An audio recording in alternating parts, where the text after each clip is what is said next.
말씀인 사사기 3장 9절입니다. 이스라엘 자손이 여호와께 부르짖음에 여호와께서 이스라엘 자손을 위하여 한 구원자를 세워 그들을 구원하게 하시니 그는 곧 갈렙의 아우 그나스의 아들 온니엘이라. 하나님께서 이스라엘 12지파들에게 땅을 분배하시고 그들의 기업으로 삼게 하였습니다. 그런데 그들이 분배받은 땅에는 여전히 가나안 부족들이 살고 있었습니다. 하나님께서 그 남겨진 부족들을 통해 아직 전쟁을 알지 못하는 자들로 전쟁을 알게 하려 하였습니다. 전쟁은 오직 하나님께 달려있음을 가르치시는 것입니다. 그런데 이스라엘은 오히려 그들과 함께하며 그들의 신들을 숭배하는 죄악에 이르게 되었는데요. 그 결과 메소포타미아 왕 구산 리사다임에게 넘겨졌습니다. 한 구원자를 세우시다라는 제목으로 말씀이 주는 교훈을 함께 나누겠습니다. 하나님께서 메소포타미아 왕 구산 리사다임에게 이스라엘을 넘기셨습니다. 구산 리사다임이라는 말은 2배로 악한 왕을 의미하는데요. 메소포타미아의 다른 왕들에 비해 2배로 악하다는 것이 이름에 들어갈 정도로 악명이 높았다는 말입니다. 그 아래서 8년 동안 섬겼다고 합니다. 지금 이스라엘 백성들은 전쟁도 모르고 종살이와 압제당함 자체를 모르는 자들이었습니다. 그런데 그들이 지금 하나님을 떠나 우상을 섬김으로 인해 패배를 알게 되고 종살이의 삶을 살게 되었습니다. 그 고통 가운데 이스라엘 자손들이 여호와께 부르짖었습니다. 극심한 고통 속에서 하나님께 부르짖기 시작한 것입니다.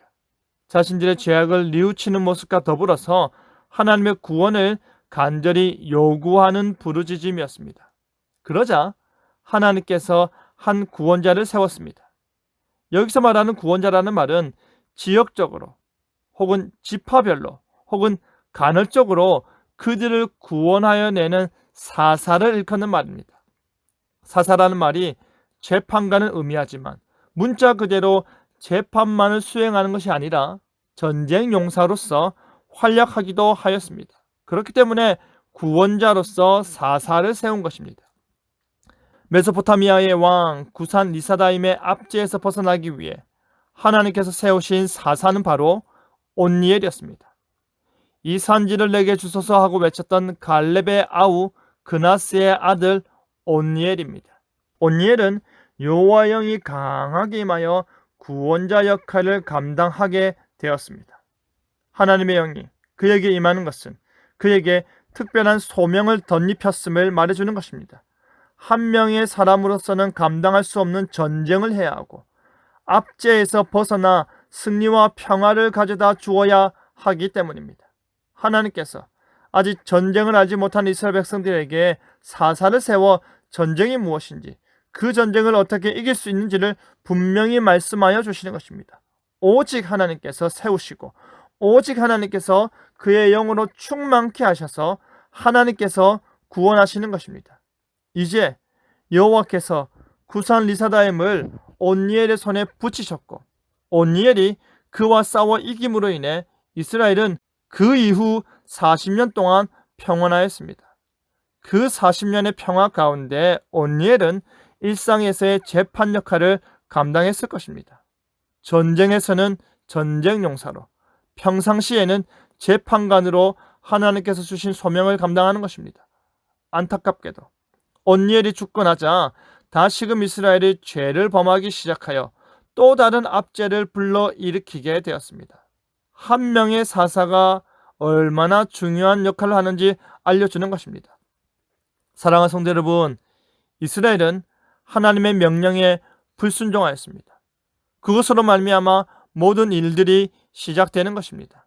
그 땅 거주민들을 다 쫓아내어야 하는데 그 땅의 우상들과 제단들을 다 제거해야 했는데 오히려 그들과 함께 지내며 우상 숭배의 일에 동참하게 되는 죄악을 저지른 것입니다. 뿐만 아니라 이스라엘의 구원은 하나님으로부터 시작되는 것입니다. 하나님께서 그의 영이 충만한 구원자를 세워 다시금 그 부르짖음에 응답하시는 것입니다.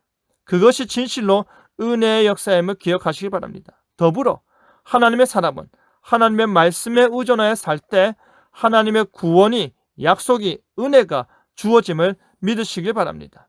오직 하나님 편에 가까이 속할 때 하나님이 베푸시는 평화의 삶을 살게 됨을 깨달아 하는 저와 여러분 되기를 간절히 바랍니다.